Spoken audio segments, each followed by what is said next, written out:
स्वागत है बच्चों आप सभी का आपके अपने चैनल संस्कृत की पाठशाला में।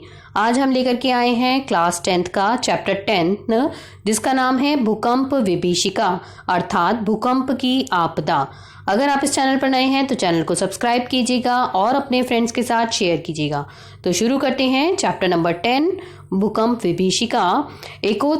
एकोत्तर द्विसहस्र ख्रीष्टाब्दे 2001 ईस्वी वर्षे गणतंत्र दिवस पर्वणि यदा समग्रम अपि भारत राष्ट्रम नृत्यं गीतवादित्राणाम् उल्लासे मग्नमासीत् तदा अकस्मात् एव गुर्जर राज्यं पर्याकुलं विपर्यस्तं क्रन्दन् विकलं विपन्नं च जातम्।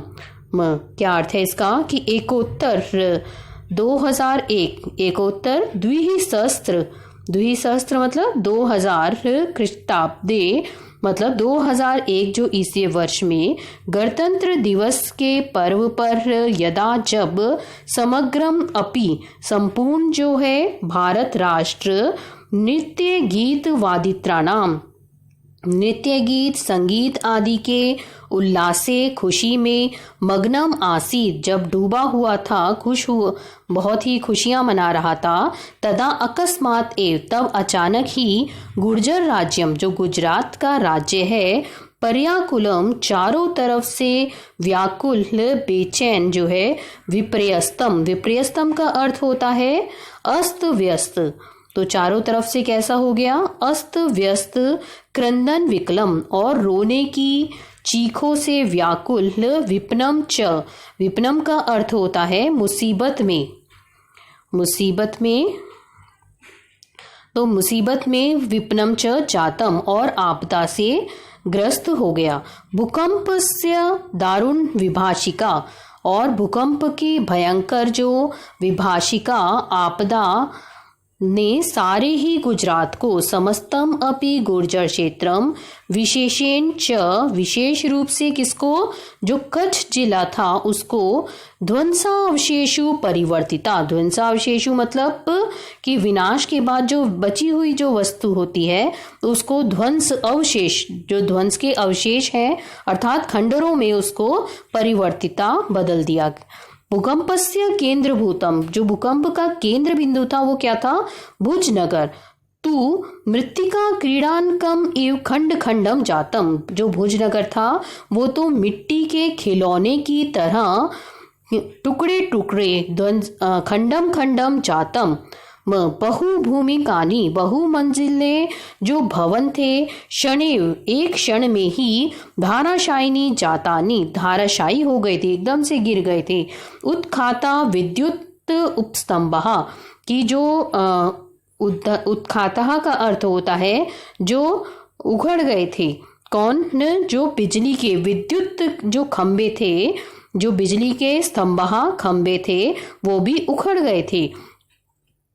आगे विशीर्णः गृह सोपानः मार्गः फालद्वे विभक्तः भूमिः। क्या अर्थ हुआ इसका विशीर्णः गृह सोपान जो घरों की सीढ़ियां थी वो मार्ग में विशीर्णः का अर्थ होता है बिखर गई। वो भी जो घरों की सीढ़ियां थी वो भी कैसी हो गई थी बिल्कुल टूट गई थी ऐसा लग रहा था जैसे बिखर गई हो।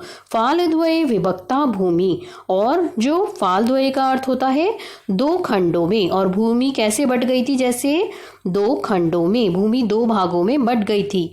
भूमि गर्भादु ऊपरी निसरंत भी दुर्वार जलधारा भी जो धरती के भूमि गर्भात ऊपरी धरती के अंदर से निसरंती भी ही निकलती हुई। निसरंती भी का अर्थ होता है निकलती हुई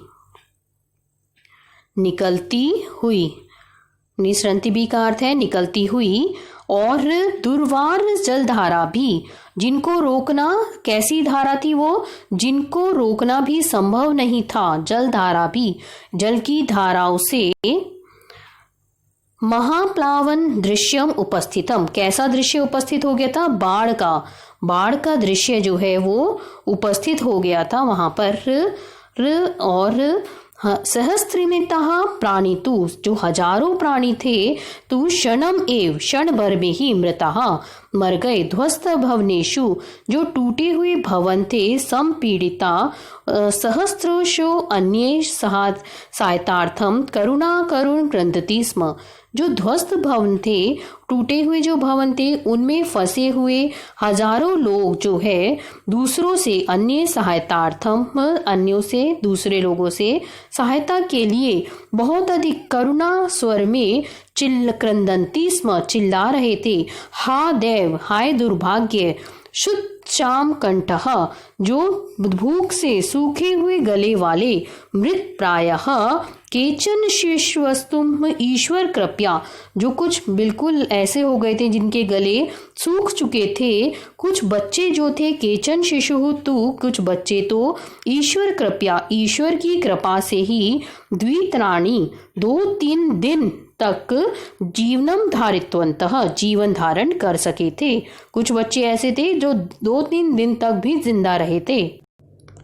आगे, इयम आसीत भैरव विभीषिका कच्छ भूकंपस्य, यह थी कच्छ के जो भूकंप की का भीषण जो आपदा आई थी, कच्छ के भूकंप की भीषण आपदा। भैरव विभीषिका पंचोत्तर द्विसहस्त्र ख्रीष्टाब्दे 2005 में भी अपि कश्मीर प्रांत में पाकिस्तानी देशे च, और पाकिस्तान देश में धरायः धरती का महत कंपनम जातम, बहुत बड़ा कंपन हुआ था। यस्मात्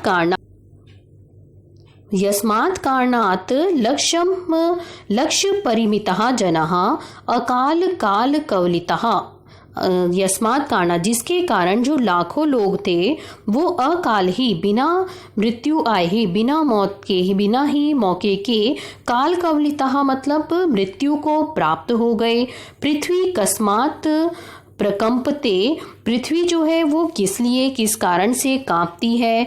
वैज्ञानिक इति विषय, इस विषय में कथयन्ति कहते हैं, यत् कि पृथ्विया अंतर्गर्भे, पृथ्वी के आंतरिक भाग में विद्यमानः स्थित बृहत्यः पाषाणशिलाः, जो बड़ी बड़ी पत्थर की जो चट्टानें हैं, यदा जब संघर्ष न वशात, जब आपस में वो रगड़ के कारण त्रुट्यंती, टूटती हैं, तदा तब जायते भीषण संस्खलनम, तब भयानक जो स्खलन अर्थात स्थान का परिवर्तन होना, संस्खलन जन्यम, और संस्खलन की वजह से क्या होता है, उत्पन्न होने वाला कंपनम च, उत्पन्न होने वाला कंपन होता है। तद एव, तभी भयावह कंपनम, भयंकर कंपन धरायः उपरी तलम अपि आगत्य, धरती के जो ऊपरी तल पर आकर महाकंपन जन्यति उत्पन्न करता है, येन जिससे महाविनाश दृश्यम, महाविनाश का दृश्य सम उत्पद्यते उत्पन्न होता है। ज्वालामुख पर्वतानाम विस्फोटर अपि भूकंपो जायत इति कथयन्ति भूकंप विशेषज्ञः। क्या है इसका अर्थ कि ज्वालामुख पर्वतः, ज्वालामुखी के जो पर्वतों के विस्फोट से भी भूकंपो जायता, भूकंप पैदा होता है। इति कथयन्ति, ऐसा कहते हैं कौन, भूकंप विशेषज्ञ। पृथ्व्याः गर्भे, पृथ्वी के गर्भ में विद्यमान अग्नि, यदा जब खनिज मृत्तिका शिला आदि, जो खनिज है, मिट्टी है, चट्टाने आदि हैं, उनका संग्रह संचयम क्वथ्यति, जब वो उबालती है।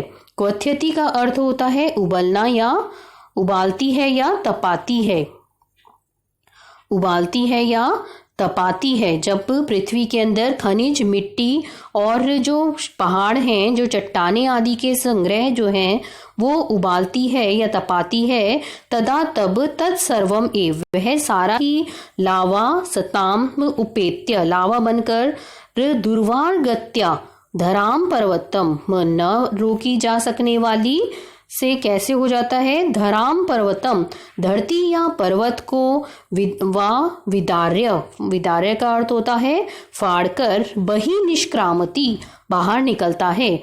धूम भस्मावृतम, जायते तदा गमनम, और जो धुआं है, धुआं और कैसा हो जाता है वहां पे, धुआं और भस्मावृतम, राख से ढक जाता है, तदा गगनम, तब जो आकाश है वो राख और धुएं से पूरा ढक जाता है। सेल्सियस तापमात्राया, सेल्सियस ताप की मात्रा को 800 उपगतो अयम, 800 डिग्री को प्राप्त हुआ। अयम लावा, यह लावा जब यदा नदी वेगे, नदी के वेग से प्रवहती बहता है, तदा तब पार्श्वस्था ग्रामः, जो पास ही में स्थित जो गांव है अथवा नगर है, तद उदरे, उसके पेट में क्षण भर में ही समाविशन्ति, समा जाते हैं। निहन्यते च विवशः प्राणिनः, और जो विवश प्राणी है वो निहन्यते, वो मारे जाते हैं। ज्वालाम उदगिरंत, ज्वाला को उगलते हुए, एते पर्वता, ये पर्वत, अपि भीषणम, भयंकर जो है, भूकंप जनयंती, भूकंप जो है उत्पन्न करते हैं। कैसा भूकंप, भीषणम, भयंकर। यद्यपि दैवः प्रकोपो भूकंपो नाम, यद्यपि जो भूकंप है वो भाग्य का जो नाम है, भाग्य का प्रकोप है। तस्यो उपशमनस्य, उसके शांत करने के लिए, करने का, उपशमनस्य का अर्थ होता है शांत करने का, उसके शांत करने का। न कोऽपि, कोई भी स्थिर उपाय दृश्यते, कोई भी स्थिर उपाय दिखाई नहीं देता है। प्रकृति समक्षम अद्य अपि, प्रकृति के सामने आज भी विज्ञान गर्वितो मानवः, विज्ञान से जो गर्वित मानव है, वामन कल्प, कैसा दिखता है वो, बौने जैसा ही तथापि दिखता है, फिर भी भूकंप रहस्यज्ञ, भूकंप के रहस्य को जानने वाले, कथयंती, कहते हैं कि यत बहुभूमिक भवन निर्माण, जो बहुमंजिले भवनों का निर्माण न करणीयम, नहीं करना चाहिए। तटबंध निर्माय बृहन् मात्रम नदी जलम अपि न एकस्मिन् न स्थले पूंजीकरणीयम, अन्यथा असंतुलवशात भूकंप संभवति। क्या अर्थ हुआ इसका, तटबंधम निर्माय, कि कैसा होना चाहिए, बांध बनाकर, बृहन् मात्रम, अत्यधिक मात्रा में, नदी जलम अपि, नदी का जल भी, न एकस्मिन, एक स्थान पर, एक स्थले, पूंजीकरणीयम, एक स्थान पर एकत्रित नहीं करना चाहिए, अन्यथा असंतुलन वशात, अन्यथा क्या होता है, असंतुलन के कारण भूकंप संभवती, भूकंप की संभावना जो है रहती है।